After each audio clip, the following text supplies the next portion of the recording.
മർക്കോസ് എഴുതിയ സുവിശേഷം അധ്യായം 3. സാബത്തിൽ രോഗശാന്തി. യേശു വീണ്ടും സിനഗോഗിൽ പ്രവേശിച്ചു.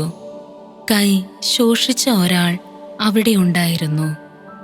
യേശുവിൽ കുറ്റം ആരോപിക്കുന്നതിനു വേണ്ടി സാബത്തിൽ അവൻ രോഗശാന്തി നൽകുമോ എന്നറിയാൻ അവർ ഉറ്റുനോക്കിക്കൊണ്ടിരുന്നു. കൈ ശോഷിച്ചവനോട് അവൻ പറഞ്ഞു, എഴുന്നേറ്റ് നടുവിലേക്ക് വരൂ.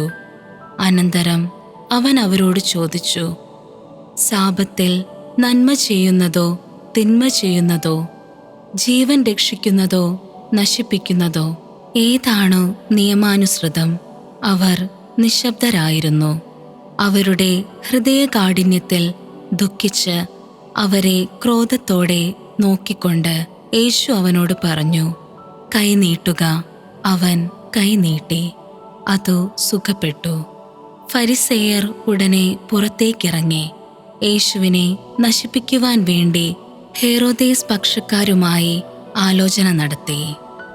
കടൽ തീരത്തെ അത്ഭുതങ്ങൾ. യേശു ശിഷ്യന്മാരോട് കൂടെ കടൽ തീരത്തേക്കു പോയി. ഗലീലയിൽ നിന്ന് ഒരു വലിയ ജനക്കൂട്ടം അവനെ അനുഗമിച്ചു. യൂദ, ജെറുസലേം, ഇദുമയ എന്നിവിടങ്ങളിൽ നിന്നും, ജോർദാന്റെ മറുകരയിൽ നിന്നും, ടയർ, സീദോൻ എന്നിവയുടെ പരിസരങ്ങളിൽ നിന്നും ധാരാളം ആളുകൾ അവന്റെ പ്രവൃത്തികളെക്കുറിച്ച് കേട്ട് അവന്റെ അടുത്തെത്തി. ആൾത്തിരക്കിൽപ്പെട്ട് ഞെരുങ്ങാതിരിക്കുന്നതിന് അവൻ ശിഷ്യന്മാരോട് ഒരു വള്ളം ഒരുക്കി നിർത്താൻ ആവശ്യപ്പെട്ടു. എന്തെന്നാൽ അവൻ പലർക്കും രോഗശാന്തി നൽകിയതുമൂലം രോഗമുണ്ടായിരുന്നവരെല്ലാം അവനെ സ്പർശിക്കാൻ തിക്കിത്തിരക്കിക്കൊണ്ടിരുന്നു. അശുദ്ധാത്മാക്കൾ അവനെ കണ്ടപ്പോൾ അവന്റെ മുൻപിൽ വീണ്, നീ ദൈവപുത്രനാണ് എന്നു വിളിച്ചു പറഞ്ഞു. തന്നെ വെളിപ്പെടുത്തരുതെന്ന് അവൻ അവയ്ക്കു കർശനമായ താക്കീതു നൽകി. അപ്പസ്തോലന്മാരെ തിരഞ്ഞെടുക്കുന്നു. പിന്നെ അവൻ മലമുകളിലേക്കു കയറി തനിക്ക് ഇഷ്ടമുള്ളവരെ അടുത്തേക്ക് വിളിച്ചു. അവർ അവന്റെ സമീപത്തേക്കു ചെന്നു. തന്നോട് കൂടി ആയിരിക്കുന്നതിനും പ്രസംഗിക്കാൻ അയക്കുന്നതിനും പിശാചുക്കളെ ബഹിഷ്കരിക്കാൻ അധികാരം നൽകുന്നതിനുമായി അവൻ 12 പേരെ നിയോഗിച്ചു. അവർ പത്രോസ് എന്ന് അവൻ പേരു നൽകിയ ശിമയോൻ, ഇടിമുഴക്കത്തിന്റെ പുത്രന്മാർ എന്നർത്ഥമുള്ള ബൊവനർഗസ് എന്നു പേരു നൽകിയ സെബദി പുത്രന്മാരായ യാക്കോബും സഹോദരൻ യോഹന്നാനും, അന്ത്രയോസ്, പീലിപ്പോസ്, ബർത്തലോമിയ, മത്തായി, തോമസ്, ഹൽപ്പയുടെ പുത്രൻ യാക്കോബ്, തദേവൂസ്, കാനാൻകാരനായ ശിമയോൻ, യേശുവിനെ ഒറ്റിക്കൊടുത്ത യൂദാസ് കറിയോത്ത. യേശുവും ബേൽസെബൂലും. അനന്തരം അവൻ ഒരു ഭവനത്തിൽ പ്രവേശിച്ചു.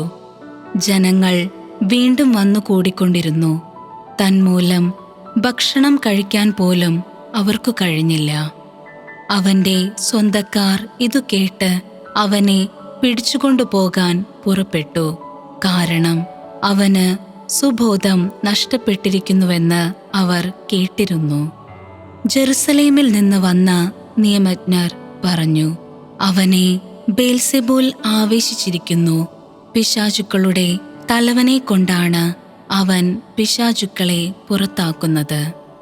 അവൻ അവരെ അടുത്തു വിളിച്ച് ഉപമകൾ വഴി അവരോട് പറഞ്ഞു, സാത്താന് എങ്ങനെയാണ് സാത്താനെ പുറത്താക്കാൻ കഴിയുക? അന്തശ്ചിത്രമുള്ള രാജ്യം നിലനിൽക്കുകയില്ല, അന്തശ്ചിത്രമുള്ള ഭവനവും നിലനിൽക്കുകയില്ല. സാത്താൻ തനിക്കു തന്നെ എതിരായി തലയുയർത്തുകയും ഭിന്നിക്കുകയും ചെയ്താൽ അവനു നിലനിൽക്കുക സാധ്യമല്ല. അത് അവന്റെ അവസാനമായിരിക്കും.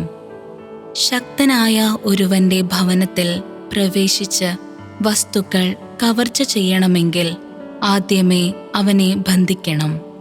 അതിനുശേഷമേ കവർച്ച നടത്താൻ കഴിയൂ. സത്യമായി ഞാൻ നിങ്ങളോട് പറയുന്നു, മനുഷ്യമക്കളുടെ എല്ലാ പാപങ്ങളും അവർ പറയുന്ന ദൂഷണങ്ങളും ക്ഷമിക്കപ്പെടും.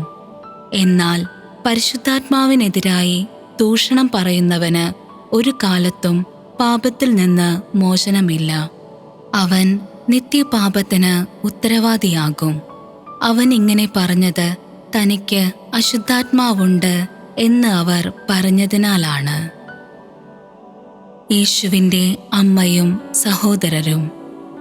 അവൻ്റെ അമ്മയും സഹോദരന്മാരും വന്നു പുറത്തു നിന്നുകൊണ്ട് അവനെ വിളിക്കാൻ ആളയച്ചു.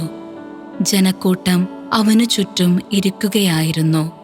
അവർ പറഞ്ഞു, നിന്റെ അമ്മയും സഹോദരന്മാരും സഹോദരിമാരും നിന്നെ കാണാൻ പുറത്തു നിൽക്കുന്നു.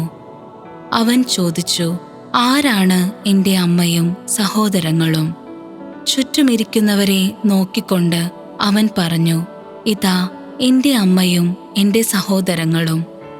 ദൈവത്തിൻ്റെ ഹിതം നിർവഹിക്കുന്നവനാരോ അവനാണ് എൻ്റെ സഹോദരനും സഹോദരിയും അമ്മയും.